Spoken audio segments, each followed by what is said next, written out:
Called as family.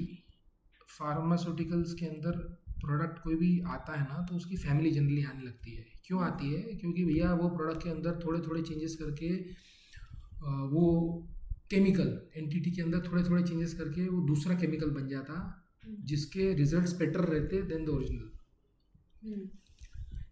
तो जैसे अगर आपको बहुत बहुत ही सिंपल इजी एग्जांपल मुझे देना हो तो मैं दूंगा आपको कि आपका पहले आया था, आपको पता भी होगा कि नहीं, I don't know, there was something called as penicillin. पहली दवाई थी एंटीबायोटिक, फिर बेंजोपेनिसिलिन आया, फिर एम्पिसिलिन आया, फिर एमॉक्सिसिलिन आया, सब डेरिवेटाइज होने लगे, उसके उसके उसके उसके वेरिएंट्स आने लगे। उसके अंदर कुछ ना कुछ बेटर प्रॉपर्टीज थी। आज पेनिसिलिन यूज़ भी नहीं होता और we use amoxicillin very widely या एम्पिसिलिन वाइडली। तो सिमिलरली हम लोग अभी जैसे काम कर रहे हैं, हम लोग एक सीरीज़ पे काम कर रहे हैं जिसको बोलते हैं ग्लिफ्लोजिन्स फैमिली। ये ग्लिफ्लोजिन फैमिली एंटी डायबिटिक फैमिली है।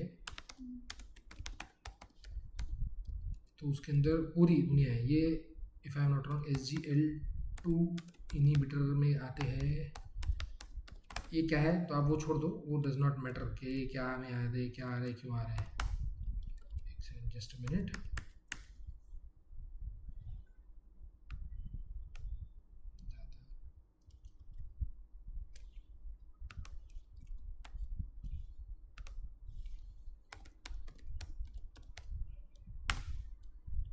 Gliflozin is a class of SGLT2 inhibitors that lower the blood sugar as anti-diabetic by blocking whatever। तो उनका रास्ता है ये, ठीक है। तो अब ये ग्लिफ्लोजिन की फैमिली को अगर देखा जाए तो there is a big family. It starts with dapagliflozin, empagliflozin and so on। ऐसी एक दूसरी फैमिली अगर आप तो ग्लिप्टिन की है, ग्लिप्टिन्स की है, ये भी एंटी डायबिटिक है। इनका भी कुछ मैकेनिज्म ऑफ एक्शन होगा XYZ व्हाटएवर। इसका शुरुआत हुई थी टेनेली ग्लिप्टिन, विल्डा ग्लिप्टिन, सीटा ग्लिप्टिन, सेक्सा ग्लिप्टिन,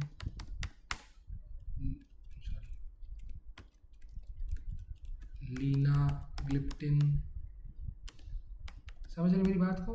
तो अभी मेन बताने का मेरा रीज़न ये है कि ये मॉलिक्यूल्स के अंदर you might use something called as family brand name.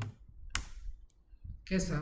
जैसे हम लोगों को डापाग्लिफ्लोजिन है तो हम लोगों ने एक ब्रांड नेम किया है डैबोजिन और ये हमको मिल गया। तो एम्पाग्लिफ्लोजिन का क्या करेंगे?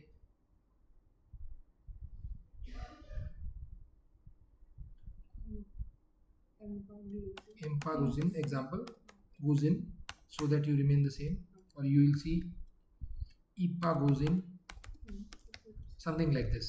ठीक है, ये ऑप्शन है। आप इसके अंदर 50 ऑप्शन बता सकते हैं।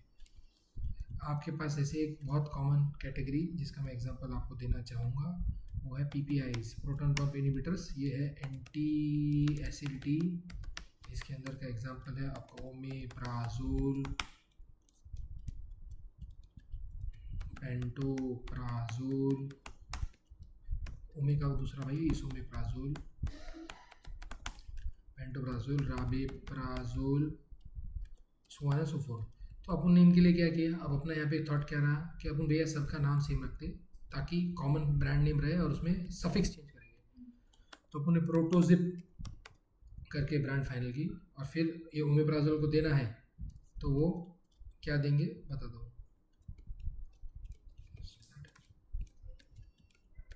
यहाँ पे अपन ने गोजिन का सफिक्स यूज़ किया, यहाँ पे तो प्रोटोजिप ही दे दिया, ब्रांड नेम ही, family brand name Protozip as main name. फिर यहाँ पे क्या? प्रोटोजिप ओ, यहाँ पे प्रोटोजिप ई, यहाँ पे प्रोटोजिप पी। बहुत ही सिंपल बट इफेक्टिव और कहीं भीड़ भी नहीं रहे एक दूसरे से और चल रहे। अगर ओमेप्राजोल में भी अभी अगर दो स्ट्रेंथ है, एक 20 एक 40 है, तो कैसा करेंगे, तो प्रोटोजिप O20, प्रोटोजिप O40। तो ये भी एक रास्ता है और ये भी एक रास्ता है। ये रास्ता बहुत कम काम आता, एक ब्रांड नेम एक छतरी के अंडर वाला, क्योंकि वो ब्रांड नेम फिर सामने वाले को कंफ्यूजन होने के स्कोप है। तो it's a decision that management as management we make, but you can suggest always suffix 100% best है।